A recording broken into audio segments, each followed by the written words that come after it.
Yo, salut mes petits mouillés, j'espère que vous allez bien. On se retrouve aujourd'hui pour la review de l'épisode 5 de Digreman Halo. Donc voilà, qui est la suite de Digreman, de l'animé original. Donc il va suivre, comme on le sait, de toute façon, comme vous l'avez vu, je pense, avec le premier épisode qui va prendre la continuité de l'animé. Et là, avec un épisode franchement très important pour la suite, en tout cas pour cet arc-là, vu qu'il introduit en fait cet arc un petit peu centré sur Alma Karma, même si le précédent pouvait un petit peu l'introduire. Mais là, vraiment au niveau du contexte, au niveau du lieu et tout, c'est vraiment là que les vrais bails vont se passer, et ça démarre donc directement avec pas mal d'explications, voilà, vraiment pêle-mêle, ça va durer je crois, ouais, entre 5-10 minutes, enfin jusqu'au compte millénaire, jusqu'à l'arrivée du compte millénaire, enfin même après, même tout l'épisode, maintenant que j'y pense avec un petit peu de recul. Vous allez voir, en tout cas, je pense, enfin, même si vous n'avez pas très bien compris, et même si vous n'avez pas très bien compris à la fin de la review, même si je vais essayer d'être le plus synthétique possible, bah, n'hésitez pas à poser des questions si vous voulez avoir plus de points, plus de précision. Voilà, je me ferai toujours un plaisir de vous répondre de manière globale. Donc, on démarre directement avec donc le corps donc d'Alma Karma qui est présent, donc ouais, qui est toujours en vie. Ça, voilà, on l'a appris on l'a appris donc directement. Pour ceux qui se posaient encore la question, c'était un ami d'enfance donc de Yukanda, donc voilà, il est comme lui un exorciste de deuxième génération. Vous inquiétez pas pour ça, pour ce soin-là par rapport à exorciste de deuxième génération. On abordera ça vraiment encore plus dans le détail dans le prochain épisode, même si là on va apporter déjà 2-3 petits points assez intéressants. Et Alma Karma, contrairement d'ailleurs à Kanda, il a été un petit peu plus loin, vu qu'il a été encore, vu que les deux étaient des sujets d'expérience, comme vous l'avez vu de toute façon à la fin de l'épisode, mais Alma Karma encore plus, vu qu'après, donc voilà, sa présumée mort des mains directement de Kanda, vu que les deux se sont un petit peu entretués, ce qui n'est pas sans rappeler ce qui s'est passé entre Sai et puis son collègue Shi, donc dans Naruto, donc voilà, avec l'examen qu'il y avait eu avec la racine, donc voilà, le fait que deux potes grandissent ensemble et qu'au final à la fin ils doivent s'entretuer, enfin c'est quelque chose qui est très présent, même dans la vie IRL, je vous jure que c'est présent dans certains services secrets. Enfin voilà, j'ai déjà eu l'occasion de voir 2-3 interviews de personnes qui parlaient de ce sujet-là, voilà, comme quoi pour un petit peu déshumaniser comment on pourrait qualifier ça, et créer un petit peu des soldats d'élite, voilà, vraiment qui n'ont aucun sentiment et aucune amertume. Et ça, voilà, c'est vraiment quelque chose qui existe dans la vie IRL, même si voilà, on aime beaucoup le reprendre dans les mangas dans différentes manières. Et donc, bah là, par rapport à Alma Karma, donc après, c'est ce qui explique un petit peu aussi que Kanda était vraiment sur le cul le fait qu'il y croyait pas du tout que c'était vraiment lui qui était en face de lui. En plus, voilà, il avait pas mal changé au niveau physique. Mais pour reprendre tous ces points-là, donc entre temps, en plus, t'as Johnny qui est un petit peu en train de découvrir la chose en même temps que nous, quoi. Il voit qu'il épluche un petit peu le dossier qui était sur les deux, enfin surtout sur Alma Karma, et donc il a vraiment été dégoûté. Enfin, vous avez vu à quel point il était écœuré quand il a lu le passage où Kanda a été amené justement à tuer notre cher Alma Karma. D'ailleurs, on verra ça, je pense, vraiment dans le détail dans le prochain épisode, vu que vous avez compris, je pense, à la fin de l'épisode, que Allen a été envoyé de façon par Wizeli, et puis même Kanda directement, même si on l'a pas encore vu, ont été envoyés dans la mémoire de ce dernier, enfin voilà, leur mémoire un petit peu conjointe, vu que Kanda et puis Alma Karma ont à peu près les mêmes souvenirs en commun, en tout cas à cette époque-là, quand ils étaient gamins, même quand ils sont nés, même si on peut aussi le qualifier comme ça. Et donc on va découvrir, je pense, un peu plus en détail comment ça s'est passé, le déroulement de leur apprentissage, comment ils ont grandi et tout, et surtout comment on en est arrivé à cette extrémité-là, et surtout voir le fight entre les deux qui a conduit à la présumée mort de notre cher Alma Karma. Mais ça, on y verra, bien entendu, bien plus en détail dans les prochains épisodes, et ça, bien entendu, j'y reprendrai un petit peu plus dans le détail. C'est pour ça que je vais un petit peu l'aborder, mais je vais pas trop rentrer dans les détails par rapport à ce point-là, bien entendu. Alors quand même, pour bien faire les présentations, Alma Karma, qu'est-ce que c'est? Donc voilà, c'est une créature, enfin c'est un exorciste de deuxième génération, comme notre cher Kanda, sauf que lui, il est devenu donc l'unique matrice viable, née de la fusion génétique avec l'œuf Adakuma. Donc voilà, ça, Kanda n'a pas du tout été concerné, enfin, pour faire un petit peu la distinction, vu que sur le paplard, à la base, ils sont similaires, ils sont identiques, ils ont la même capacité. Et donc il est la base des corbeaux, voilà, et des exorcistes de troisième génération, donc comme on l'avait vu dans l'épisode précédent, donc avec tous ceux qui s'étaient sacrifiés, voilà, qui étaient un petit peu avec elle, et qui expliquaient un petit peu le délire qui tournait un petit peu aux exorcistes de troisième génération et par rapport à tout ça. Et le fait justement qu'il soit cette matrice-là et que eux, à leur tour, vont devenir les matrices pour pouvoir plus tard un petit peu créer le projet édique de Libéria, donc à savoir une armée avec des soldats anti-Akuma. Donc voilà, ça faut bien aussi le prendre en considération et se le remettre un petit peu dans le contexte et ça se focus un petit peu là-dessus. Même si on le verra en plus, on va le voir un peu plus en détail dans la suite de l'épisode avec la corbeau ou le corbeau qui est encore présent avec Link. Enfin, voilà, c'est une fille pour la petite info. Et d'ailleurs, ce point-là, ça va être assez intéressant. Je le aborderai un petit peu plus en détail par la suite, vous inquiétez pas. Un autre point important par rapport à Alma Karma, ce coup-ci, du coup, voilà, qui partage avec Kanda, donc voilà, hormis le fait qu'il soit la matrice. Donc, il y a un exorciste de deuxième génération, comme je vous l'ai dit, et il est également un apôtre de synthèse, donc pareil, idem pour Kanda, sur la première fin de l'épisode. Et il a une forte capacité de régénération, exactement comme ce dernier. Voilà, un autre point aussi qu'on peut mettre en corrélation entre les deux, et encore une fois, désolé pour la répétition, mais qu'on verra là aussi dans le prochain épisode. Et là, justement, Maître Zu, donc rappelez-vous qu'on avait vu, il y a déjà 2-3 épisodes, bon là, on l'avait vu aussi pas mal de fois par le passé, donc il est aussi présent à la branche asiatique, donc il n'est pas le maître en chef, vu que c'est vu que c'est pas Bak-chan, si je dis pas de bêtises, voilà, qui dirige. Mais bon, voilà, Maître Ozu, c'est un petit peu le mentor de Kanda et puis de Alma Karma. Et donc, voilà, qui est un petit peu sur le cul, vu qu'il était pas au courant. Voilà, le dit Luberier ni Epstein, voilà, qui est un petit peu, donc Luberier, boss de Central, et Epstein, boss de la branche américaine, donc voilà, qui était pas au courant enfin, si vous voulez, que plutôt aussi qui était au courant, mais qui avait pas mis au courant Maître Ozu de toute cette situation et de tout ce qui tourne autour de tout simplement de Alma Karma, le fait qu'il ait survécu, donc voilà, c'est pour ça qu'il était sur le cul et puis il avait essayé, enfin il a essayé de rentrer un petit peu en contact avec lui. Mais bon, comme le Berrier lui dit, de toute façon j'aurais pas pu te le dire, sinon tu serais pas resté là sans bouger. Même par rapport à Kanda, où lui dit putain mais oh Kanda il aurait mérité de le savoir. Enfin voilà, il a été jusqu'à le tuer, ça a été très fort émotionnellement pour lui, ça a été une épreuve très très dure à traverser. Putain même lui il aurait mérité de le savoir. Et donc voilà, le Berrier comme d'habitude il lui dit de toute façon voilà ça aurait foutu le bordel, qu'est-ce que ça aurait changé, voilà tu te serais juste opposé à notre projet, ça l'aurait un petit peu retardé vu que lui il pense qu'à avoir son armée d'anti-Akuma, voilà, et donc comme quoi Alma Karma est un petit peu la base de son projet, donc voilà, c'est un petit peu essentiel que le moins de personnes possible soient au courant pour que le projet soit viable. Bon, au final, il a été viable pour l'instant, en tout cas pour la première génération, pour les 5 petits corbeaux, même si on va voir par la suite que ça va pas être aussi facile que ça de pouvoir réussir à créer cette armée anti-Akuma qu'il désire tant, malheureusement, pour lui. Et un autre point aussi à savoir, c'est que la branche asiatique aussi, bon la branche américaine par Epstein, ça on le savait, mais que la branche asiatique était aussi au courant, donc voilà, bon, malheureusement, bon, pour Epstein on le savait, même si c'était pas elle du coup qui était en train de gérer le dos, si vous voulez, au moment où ça s'est passé, donc il y a 9 ans, bon, elle était peut-être un petit peu jeune, pareil pour Bak-chan, donc lui qui était pas du tout au courant, et son mentor ne lui en a pas visiblement parlé, vu que justement les deux leaders, les deux chefs de ces deux clans-là, donc qui dirigent ces deux branches-là, donc l'américaine et puis l'asiatique, ont été tués directement par Alma Karma. Voilà, il les a littéralement massacrés avec ses capacités à l'époque, donc il était encore un gamin. D'ailleurs, on voit un petit peu ça en flashback. D'ailleurs, je pense qu'on le verra un petit peu plus en détail dans le prochain épisode. Mais donc, ouais, c'était pas du tout au courant, et il n'y a pas eu du tout de fuite, même ni par rapport à Maître Ozu, ni par rapport à Bak-chan. Enfin voilà, la branche asiatique, c'est bizarre d'ailleurs qu'ils aient vraiment pas du tout eu vent de tout ça. Peut-être, voilà, justement, que le Berrier avait bien filtré toutes les informations à ce moment-là, vu que lui, je pense, était déjà à la base du projet il y a déjà 9 ans. Donc, bon, il a mis au courant Epstein, vu qu'il pensait qu'elle s'opposerait pas à ce genre de projet-là. Et c'est aussi pour ça que le corps d'Alma Karma est présent à la branche américaine, enfin même si d'ailleurs j'ai un petit doute, je sais pas si c'est le quartier général directement, cette pyramide noire qui se trouve dans le désert américain, ou si c'est simplement voilà, l'endroit où ils ont décidé de pouvoir mener leurs expériences sur les deux. Quoi qu'il en soit, ça se passe aux États-Unis, donc c'est sous couvert littéralement de la branche américaine, ça il n'y a pas de doute par rapport à tout ça. Et donc voilà, l'affaire a été bien étouffée et bien gérée par ces deux enfoirés de Epstein et de Luberier, en tout cas jusqu'à maintenant. Et donc, un petit peu après, notre cher conte millénaire préféré va se pointer. D'ailleurs, il aura son apparence donc de Noah, parce qu'il ne faut pas oublier que ça reste quand même le premier apôtre d'Adam, enfin le premier Noah, tout simplement, le premier apôtre d'Adam, comme il le précise justement. D'ailleurs, ça fait assez bizarre de le voir sans son masque, voilà, sans son apparence assez habituelle, donc voilà, avec son masque de clown. Voilà, où il est vraiment dégueulasse. Et d'ailleurs, Rhodes est avec lui, et donc voilà, il dit, donc voilà, maintenant, donc il est au courant un petit peu de tout ce qui se passe, même Rhodes lui dit, oh, c'est triste, deux amis d'enfance comme ça, deux frères limite qui s'entretuent. Et donc, bah voilà, vous notez bien que ça rappelle un petit peu de la nostalgie pour le conte millénaire, donc il dit, ah, pourquoi le 14e m'a fait ça, pourquoi tu m'as fait ça, Léa, pourquoi tu m'as mis dans un tel état, enfin, pourquoi on en est arrivé là, tout simplement, alors qu'on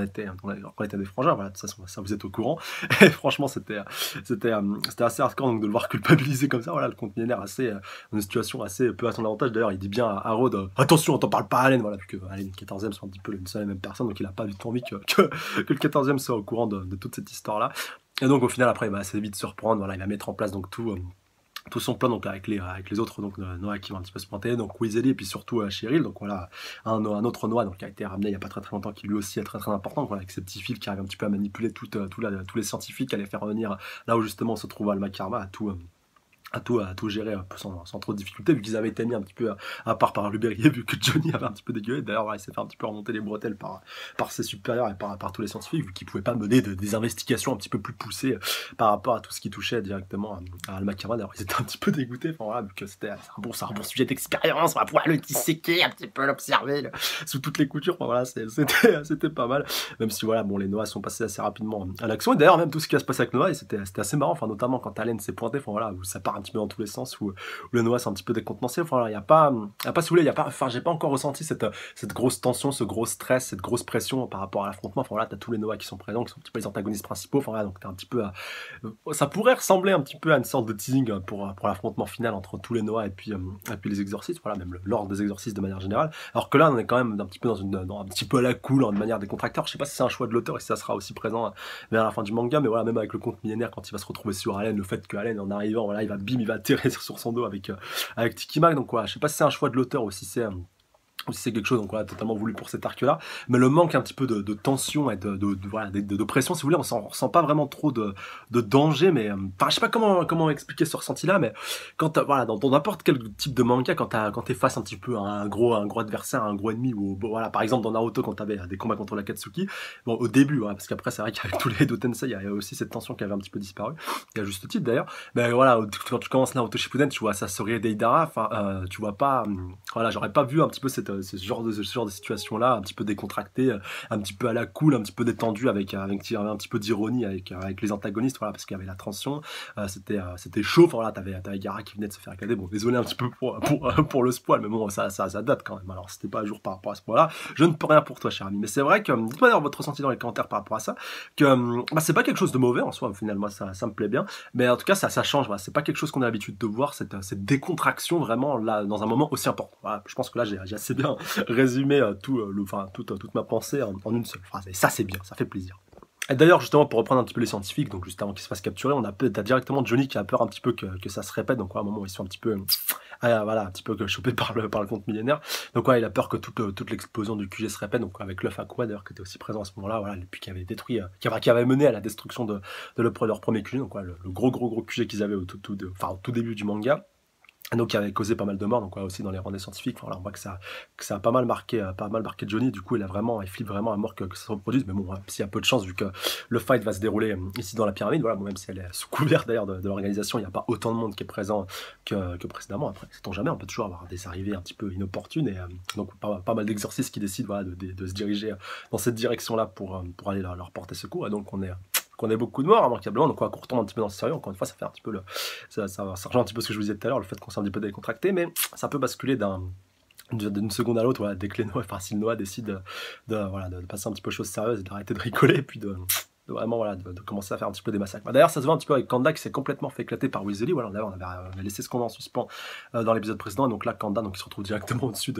d'Alma Karma, mais il n'a pas trop tilté au début, enfin, même s'il s'est fait pas mal sectionner de tous les côtés. Voilà, il a perdu son bandeau, enfin, il est complètement HS, même si ça n'a pas duré longtemps, qu'il va vite reprendre du poil de la bête, mais quand même, voilà, il a réussi à se faire maîtriser, à se faire capturer, et puis surtout à se faire emmener directement sur place par Weasley, donc quoi, qui est quand même un bon Noah, voilà, parmi les nouveaux qui sont apparus, avec un pouvoir bien cheaté, on le voit encore à la fin de l'épisode, et franchement je l'aime bien. Donnez-moi votre ressenti dans les commentaires par rapport à tout ça, et surtout quel est le Noah que vous appréciez. Donc voilà, bon, par rapport aux anciens, c'est vrai que Rod et Tikima, voilà, ils ont une bonne longueur d'avance sur l'autre avec le compte millénaire, parce que le compte millénaire compte aussi, vous pouvez voter pour lui, mais donc ouais, par rapport à tous les Noah, que ce soit les anciens, que ce soit les nouveaux, enfin voilà, les nouveaux, ceux qui sont apparus récemment. Franchement, dites-moi ceux qui vous plaisent le plus et ceux pour lesquels vous avez le plus d'attente. Voilà, ça ferait super plaisir de voir un petit peu votre ressenti par rapport à tout cela. Et justement, par rapport à Kanda et le fait qu'il ait été ramené ici directement par Weasley, donc vous en doutez, de toute façon, je pensais pour un petit peu que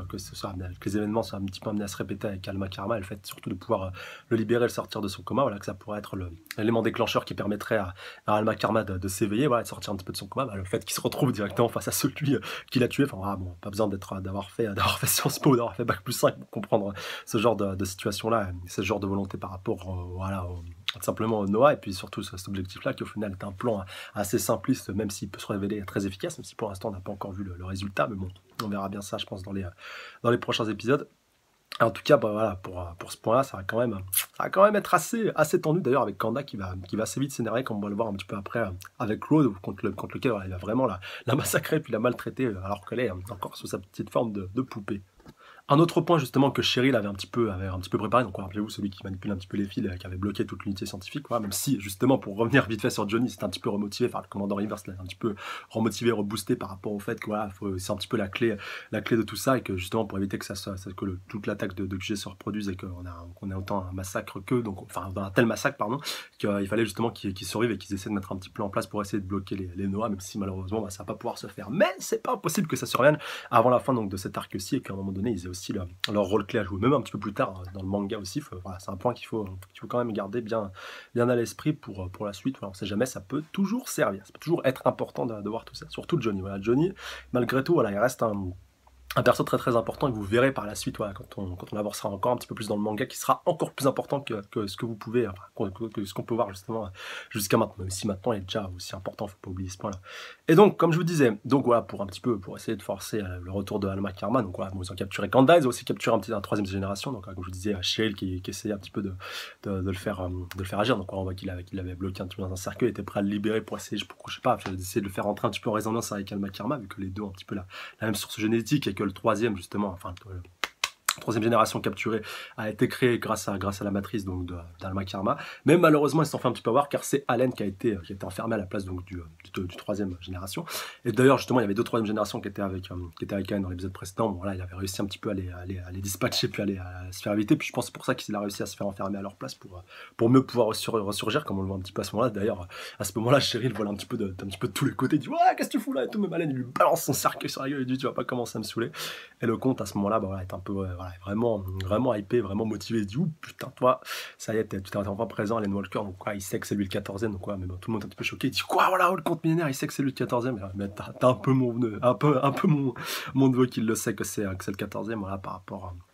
à tout ce qui les lie, par rapport au fait voilà, qu'ils soient immanquablement liés, que le 14e ait voulu le tuer, et voilà, et plus encore une fois si affinité, mais ça voilà, j'ai pas envie de trop rentrer dans les détails car vous en apprendrez vraiment beaucoup plus sur cette relation entre les deux un petit peu plus tard dans le manga. Voilà. Ça je vous garde vraiment le suspense, mais vous verrez que le lien entre les deux est beaucoup plus profond que ce qu'on pourrait croire, et encore je pèse mes mots par rapport à ce point. D'ailleurs même Alan il a envie de lui faire la peau, il a envie de l'éclater,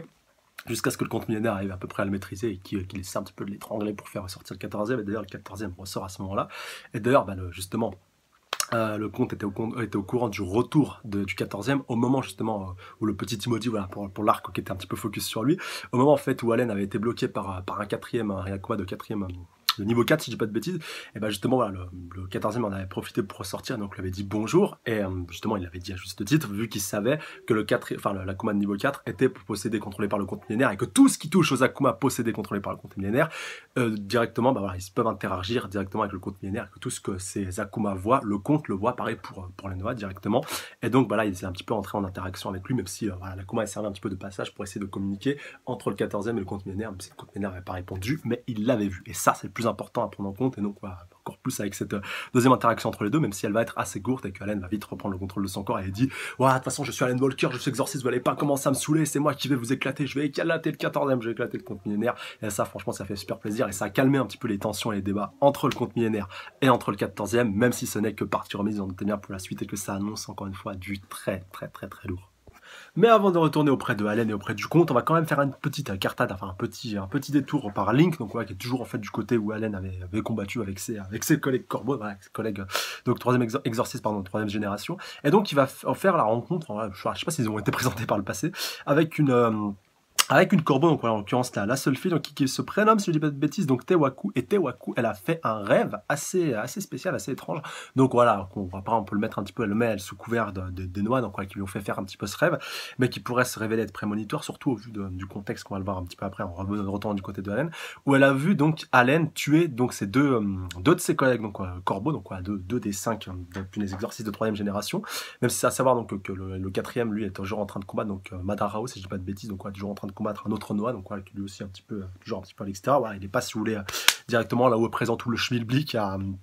aux États-Unis, donc voilà, qui fait encore nuit là où il est en train de combattre, donc voilà, ça c'est juste pour une petite anecdote. Et donc Tewaku, donc il a vite envie donc de rejoindre le QG américain pour pouvoir aller essayer donc de stopper Allen avant qu'elle tue ses collègues. C'est tout à fait normal, tout à fait louable pour son égard, mais Link va vite lui retenir le bras, lui dit oh qu'est-ce que t'es en train de faire et tout là, t'as envie de te casser, t'as envie, voilà, c'est quoi ce délire, pourquoi tu te barres comme ça, et t'es en plus sans rien dire.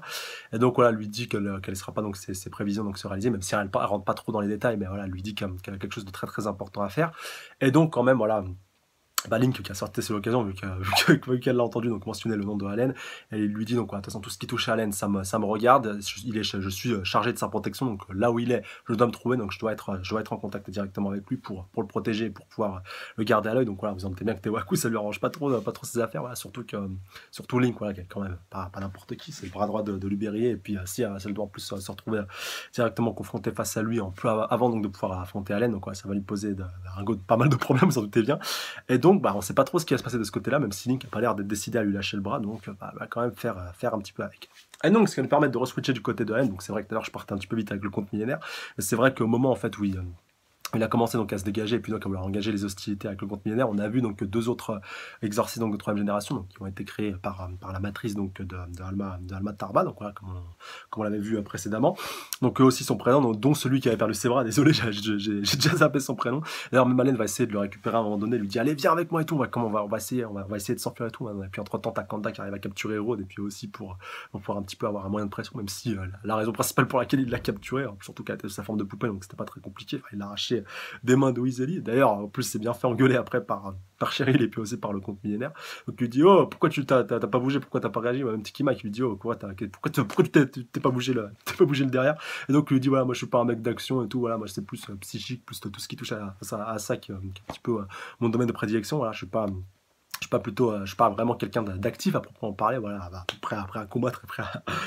voilà, à me servir de mes points, même si on verra qu'à la fin quand même il va bien se rattraper, le petit Weasley, voilà, faut pas trop lui en vouloir non plus, voilà, il a fait une petite bourde, mais rien de bien méchant, surtout quand tu vois ce qu'il va réussir à faire à la fin. Mais donc Rhodes, voilà, qui se fait capturer, quand Dak lui récupère son petit bandeau, voilà, histoire de tout se réattacher, et là Rhodes qui va vraiment être très très dur avec lui, avoir des mots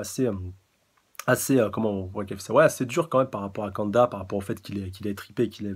éventré et massacré à ce pauvre Alma Karma, ouais, excusez-moi, d'ailleurs je suis parti sur Tarba, je sais pas pourquoi. Et donc voilà, vraiment ça va commencer un petit peu à le titiller, mais c'est pas tout, vu qu'elle va aussi aller donc sur un autre point, même si c'est vrai qu'au début Kanda il dit de toute façon c'est pas lui, et puis donc après voilà Rod qui va un petit peu passer lui dire mais si c'est lui celui que t'as massacré et tout, et donc qui lui révèle un petit peu tout ce qui s'est passé, voilà, par rapport au fait que l'ordre lui a caché, donc que ce soit Lubérié, que ce soit Epstein, que ce soit tous les autres, voilà, qui lui a caché la vérité, même la branche asiatique, quoi, même si, elle va pas dire un petit peu ceux qui sont, les membres importants qui sont encore actifs à l'heure actuelle n'étaient pas présentement donc au courant de tout ce qui s'est passé. Mais donc voilà, donc quoi, quand même, Kanda il tombe pas mal de haut par rapport à tout ça. Et donc voilà, il lui apprend aussi qu'il lui ont planté des cellules de fin de coma pour qu'il puisse survivre et donc voilà, qu'il puisse avoir cet aspect-là. Et donc après, elle va encore plus en mettre une couche, Rhodes, toujours sous sa forme donc de poupée, par rapport au fait que justement voilà par rapport à ce qui s'est passé avec Karma par le passé, que voilà il y avait aussi une femme qui était importante pour les deux qui rentre en action avec ça, donc voilà un petit peu des nouvelles révélations, même si on rentre pas trop dans les détails, mais encore une fois je pense qu'on en verra plus dans les prochains épisodes. Et donc là Kanda commence un petit peu voilà, à le prendre un petit peu au trip et va littéralement voilà, lui couper la tête, donc voilà, on voit qu'il y a pas mal de mousse rouge est en train de sortir, donc voilà, on peut l'identifier à du sang, même si c'est pas complètement vrai, et puis que voilà c'est pas mortel, c'est pas un coup mortel non plus. Et Rhodes va vite donc se régénérer sous sa forme de poupée, donc voilà, Kanda est donc même prêt, elle a littéralement la planté avec son katana, même si Allen lui dit de toute façon t'inquiète pas, ça fais pas ça, déjà ça servira à rien, donc il lui retire son épée, et, enfin son katana. Et donc voilà, donc il lui dit vas-y calme-toi, ça sert à rien donc d'aller de te prendre la tête par rapport à ce genre de choses. Et donc là voilà, faut essayer donc de trouver un meilleur compromis. Donc ouais, ils vont essayer donc de se tirer comme je vous le disais, avant de se faire bloquer donc par Cheryl, qui va un petit peu, donc, même s'il peut manipuler ses fils. D'ailleurs en plus il avait un petit peu menacé Allen par rapport à ça, donc comme quoi fais pas le con, sinon quick juste à tirer avec mes fils et puis voilà, je bute pas mal de monde d'un seul coup. Mais voilà, bon, même si ces menaces n'étaient pas des menaces en l'air, Allen a quand même décidé donc de s'esquiver, donc il va bloquer avec ses fils donc tout ce qui touche un petit peu à la tuyauterie pour boucher la sortie, donc ce qui fait que tous nos amis vont se retrouver bloqués, jusqu'à ce que Weasley donc trouve une petite ouverture où il va donc un petit peu appliquer une sorte de saut au sol. Donc après voilà, entre temps aussi t'as Rhodes qui a fait un petit peu tout son speech histoire de bloquer, d'attirer l'attention de Kanda et puis de Allen, et donc finalement ils vont se faire avoir par Weasley, donc on voit directement avec son sceau donc qui est directement présent sur leur front, et donc ils vont aller directement, je pense, dans la mémoire soit de Alma Karma ou de Kanda, voilà, une des deux, vu que de toute façon elles sont similaires et puis elles sont jointes par rapport à leur jeunesse et leur enfance, enfin, c'est la même chose, c'est un petit peu logique. Et donc Allen qui va directement se retrouver au milieu de tout ça. Donc la grosse question est de savoir est-ce que Kanda est aussi présent, ou est-ce que c'est juste Allen qui a réussi à aller dans le monde un petit peu de leur mémoire grâce à ses pouvoirs de 14e, ou tout simplement parce qu'il a été affecté par ce sort là et que ça concerne donc ses mémoires directement celle-ci. Et donc voilà, il y a Alma Karma donc qui se retrouve directement au-dessus de lui, donc voilà, il croit qu'il interagit avec lui alors que pas du tout, il est juste en train en fait de revivre le passé, il est juste spectateur. Alors après il faudra aussi voir s'il pourrait interagir directement avec cette époque ou pas, mais voilà, toute la question est là. Et donc voilà, l'épisode prochain sera très très important pour nous montrer un petit peu plus en détail donc tout ce qui s'est passé, et donc voilà, tout ce qui nous a amené à cette triste fatalité, donc qui a amené à la mort supposée de Alma Karma, et puis surtout au fait que Kanda ait cru qu'il l'avait tué, et puis surtout le fait qu'il était un petit peu transformé en une sorte de matrice, et voilà qu'il ait survécu d'une manière voilà pas peu comment on pourrait qualifier ça, peu orthodoxe, voilà, peu catholique, et voilà, puis surtout ce qu'il ait survécu en restant quand même dans le coma, ce qui n'est pas rien encore une fois. Et donc surtout Allen qui se retrouve malgré tout encore une fois sous la menace de tous les Noah, bon, donc du compte millénaire, de tous ceux que j'ai mentionnés, donc voilà, tous ceux qui le menacent de diverses manières, donc voilà, qu'il faut vraiment qu'ils se calment, qu'ils partent trop loin, surtout qu'aussi, voilà, il y a ce rêve de Noah qui a été fait, donc est-ce que le 14e va reprendre un petit peu le contrôle, et il va commencer donc à tuer les exorcistes de troisième génération, et donc va se retrouver à dos, donc des fois, déjà avec les Noah, puis ensuite donc avec tout l'ordre donc des exorcistes, là franchement à l'aide ça serait vraiment assez dur pour lui, mais voilà c'est aussi un point à prendre en considération, et je pense que si l'auteur a décidé de nous montrer ce rêve à ce moment là, encore une fois c'est pas par hasard, et que voilà il y aura forcément à un moment donné quelque chose d'assez compliqué voilà, à gérer par rapport à la suite et par rapport à l'aide, voilà, il va se retrouver je pense dans une situation assez, vous en doutez bien, assez tendue et puis assez drastique et assez limitée, mais en tout cas voilà c'était un super épisode qui annonce encore une fois très lourd pour la suite, bon voilà désolé pour la review qui encore une fois a été très longue, mais là il y avait vraiment beaucoup de choses à débriefer, surtout voilà, que c'était vraiment l'épisode d'introduction par rapport à Alma Karma, par rapport à tout ce qui tourne autour, donc j'espère que ça a été assez clair et puis assez concis pour vous, vous avez assez bien compris. Encore une fois, si vous avez des questions, n'hésitez pas dans les commentaires, voilà, je serai là pour éclairer un petit peu votre lanterne et vous compreniez mieux un petit peu tout ça. Un autre point aussi, voilà, dernier point important par rapport à toutes ces paroles, par rapport au fait que Allen voilà, dise par rapport au fait que le 14e a repris un petit peu le contrôle de tout ça, c'est vrai qu'il a réussi à reprendre un petit peu le contrôle et voilà, un petit peu à se calmer et puis à calmer un petit peu le 14e de facto, par rapport aux paroles que Général Cross lui avait dit, par rapport au fait que voilà, pas mal de ses amis devraient mourir, ou même qu'il lui-même serait amené à voir ses amis mourir, donc voilà, tu peux faire parallèle avec tous ses amis qui sont à l'heure actuelle donc bloqués par les liens donc directement de Cheryl, donc voilà, par rapport à ça, il se trouve vraiment un petit peu avec le cul entre deux chaises, comme si vous me permettez l'expression, et donc ça va être assez chaud pour lui de gérer encore une fois tout ça par rapport à la suite, mais bon, pour l'instant ça va pas être le sujet principal donc dans le prochain épisode, comme je vous l'ai dit, avec donc ce flashback qui sera assez important et assez intéressant pour la suite de l'histoire. Donc j'attends vos avis dans les commentaires par rapport à tout ça, voilà votre ressenti de manière globale par rapport à cet épisode, par rapport à l'animation, par rapport aux révélations, par rapport à tout, dites-moi tout dans les commentaires, voilà, est-ce que ça vous a plu, est-ce que vous aimeriez en apprendre plus, est-ce que justement vous allez être content par rapport au flashback, par rapport à tout ce qu'on va voir, ou est-ce qu'au contraire vous auriez aimé que le combat continue, voilà, quels sont vos souhaits et vos aspirations par rapport à la suite, voilà, bien entendu si vous suivez uniquement l'animé, et voilà, pas si vous suivez le manga, parce que sinon vous risquez de spoiler. Et donc voilà, je vous embrasse très fort, je vous dis dans les commentaires pour qu'on puisse interagir et puis qu'on puisse débriefer un petit peu de tout ça, et je vous dis à la prochaine, d'ici là, prenez soin de vous, salut à tous. さよなら